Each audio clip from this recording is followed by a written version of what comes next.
போலோவின் நெடும் பயணம். அது வந்து ஆங்கிலத்துல வந்து தி டிராவல்ஸ் ஆஃப் மார்க்கோ போலோ அப்படின்ற புத்தகத்தை அடியொற்றி இந்த கட்டுரை வந்து அவர் எழுதியிருக்கிறாரு. மார்க்கோ போலோ நமக்கு தெரியும். ஆனா இந்த டிராவல்ஸ் ஆஃப் மார்க்கோ போலோல அது என்ன பேசுறாங்க அப்படின்னா, அவரே அவர் தன்னைத்தானே பத்தி எழுதிக்கிறாரு. மார்க்கோ போலோவின் அவருடைய வாழ்க்கை பற்றியும், அவர் சீனாவுக்கு மேற்கொண்ட பயணம் பற்றியும் தான் இந்த நூல் வந்து பேசுது. இவர் வந்து இவரோட பயணம் வந்து எந்த நோக்கத்துக்காக வந்து பயணம் மேற்கொள்றாரு அப்படின்னு பார்த்தோம்னா, வணிகத்தின் பொருட்டு இவருடைய பயணம் வந்து தொடங்குது. ஏன்னா இவருடைய குடும்பமே இந்த வணிகம் சார்ந்த குடும்பம் அப்படின்றதுனால, இவருடைய முதல் பயணம் வணிகம் பொருட்டு தான் வந்து இவர் பயணம் மேற்கொள்றாரு.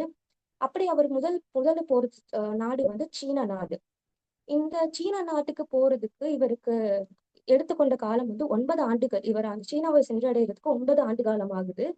சரி நம்மலாம் என்ன நினைப்போம், இப்போ 9 ஆண்டு காலம் ஆகுது. நம்ம இப்பதான் இன்னொரு முறை நம்ம போறதுக்கு நம்ம யோசிப்போம். ஆனா அவர் மீண்டும் இன்னொரு முறையும் அவர் சீனாக்கு போயிருக்கிறாரு. இந்த 2வது முறை போகும்போது அவர் நிறைய அல்லல் பட்டிருக்கிறாரு.